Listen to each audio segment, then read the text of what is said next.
नमस्कार। स्वागत करता हूँ आप सभी का आपके YouTube चैनल कल्चरल विजन में। और आज प्रस्तुत हूँ एक अत्यंत प्रचलित, प्रसिद्ध और महत्वपूर्ण विषय को लेकर। इसका नाम है गजेंद्र मोक्ष। हम में से बहुत लोग इसका पाठ करते भी होंगे और इसकी गणना बहुत सिद्ध और फलदायी स्तोत्रों में मानी गई है।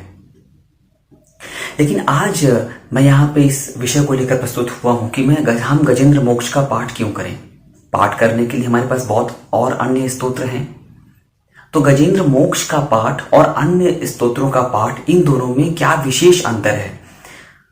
फल की पूर्ति, इच्छा की पूर्ति तो अन्य पाठों से भी होती है, तो इस पाठ में ऐसा क्या विशेष है, उसकी हम लोग आज चर्चा करेंगे। लेकिन आगे बढ़ने से पहले मैं आप लोग को याद दिलाना चाहूंगा कि अगर आप नए हैं मेरे इस YouTube चैनल पर, तो आप कृपया इसको सब्सक्राइब करें और शेयर करें, लाइक करें, और बेल आइकन को जब प्रेस करेंगे तो उसमें ऑल वाले ऑप्शन को दबाएं ताकि आपके पास हमारे जो नए वीडियोस हैं वो पहुंच सकें। तो सबसे पहले शुरू करता हूं क्यों। इस गजेंद्र मोक्ष के स्तोत्र के पाठ के विषय में कुछ चीजें बहुत प्रचलित हैं, जैसे इससे फल की पूर्ति होना, लौकिक और पारमार्थिक इच्छाओं की पूर्ति होना। लौकिक यानी इस जगत से संबंधित, पारमार्थिक यानी इस जगत से परे की भी कोई इच्छा है तो भी वो पूरी हो जाती है। तो लौकिक में धर्म अर्थ काम आ गए और पारलौकिक में मोक्ष आ गए। तो अब हम चर्चा करते हैं कि एक बहुत विशेष प्रसंग है महामना पंडित मदन मोहन मालवीय का। वो इसके बहुत अच्छे उपासक थे और उन्हीं के शब्दों में इसका जब आर्त भाव से, आर्त यानी जब आप कोई विशेष एक अपने उस मन से, उस पीड़ित मन के साथ भगवान के सम्मुख उस किसी पवित्र स्थान में जब आप इसका पाठ करते हैं तो इसका सद्य लाभ, यानी कि उसी क्षण आपको कोई अनुभव हो जाएगा, आपकी समस्या से मुक्ति हो जाएगी, ऐसा वो कहते थे।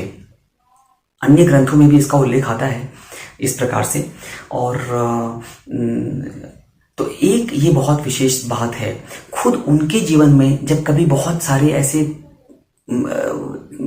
प्रसंग आते थे जबकि वो कर्तव्य विमूढ़ हो जाते थे कि उन्हें क्या निर्णय लेना है, तो वो एक कमरे में जाकर के गंगा जल से हाथ पांव धो करके इसका पाठ करते थे। और उसके बाद अद्भुत रूप से, बिल्कुल चमत्कारिक रूप से उनके पास कोई ऑप्शन होता था, वो कोई विचार के साथ आते थे और अपना विचार रखते थे। तो ये उनके विषय में एक बात हो गई। अब आइए हम बात करते हैं कि इस स्तोत्र में विशेष क्या बात थी जिसकी चर्चा हमने सबसे पहले की थी।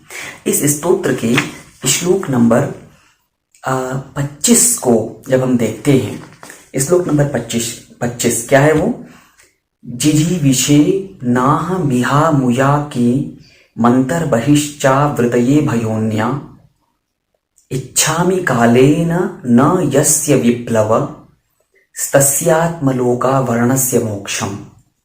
तो गजेंद्र यहाँ पे वो उनके शब्दों में इसका अर्थ हुआ कि मैं इस ग्राह के चंगुल से छूटकर जीवित नहीं रहना चाहता। यानी इस स्तोत्र का पाठ या जब वो ये स्तुति कर रहा है तो एक तो कारण है कि उसको मगरमच्छ छोड़ दे, ग्राह उसको छोड़ दे और वो मुक्त हो जाए और फिर आनंदित हो जाए।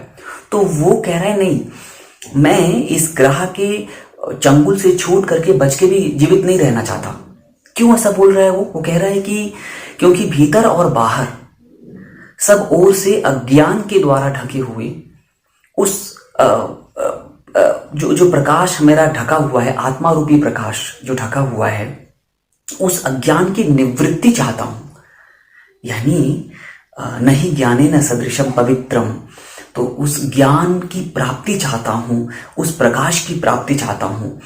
तो कहता है कि जिसका कालक्रम से अपने आप नाश नहीं होता, यानी उस अज्ञान की का नाश अपने आप नहीं होगा, उसके नाश के लिए भगवान की दया चाहिए और ज्ञान का उदय होना चाहिए। इन दोनों के कारण ही हो सकता है। तो यहाँ पे ये बहुत विशेष चीज है जिसकी चर्चा मैं करना चाहता था कि हमें हमारे जीवन में भी अगर हम कोई समस्या आ गई तो उस समस्या की निवृत्ति के लिए भगवान के पास चले जाते हैं और फिर हम उस भगवान की को भोग प्रसाद लगा करके स्तुति जप इत्यादि के द्वारा उस समस्या से मुक्त हो जाते हैं। लेकिन क्या कभी भी आपको संसार में रह करके सुखानुभूति हो सकती है? भगवान बुद्ध की विचारधारा से भी देखें तो वो कहते हैं जीवन ही दुखमय है, the whole life is sorrow. और इसी प्रकार की धारणा अन्य दार्शनिक भी रखते हैं। और एक बात ये भी सत्य है कि सुख के पीछे दुख लगा हुआ है। तो जब आप किसी सुख से में कोई सुख प्राप्त होता है फिर ठीक उसके बाद दुख मिला होता है, तो पूरा जीवन आपकी तो इसकी स्थायी निवृत्ति क्या हो सकती है? इसका जो परमानेंट सेटलमेंट है वो क्या हो सकता है?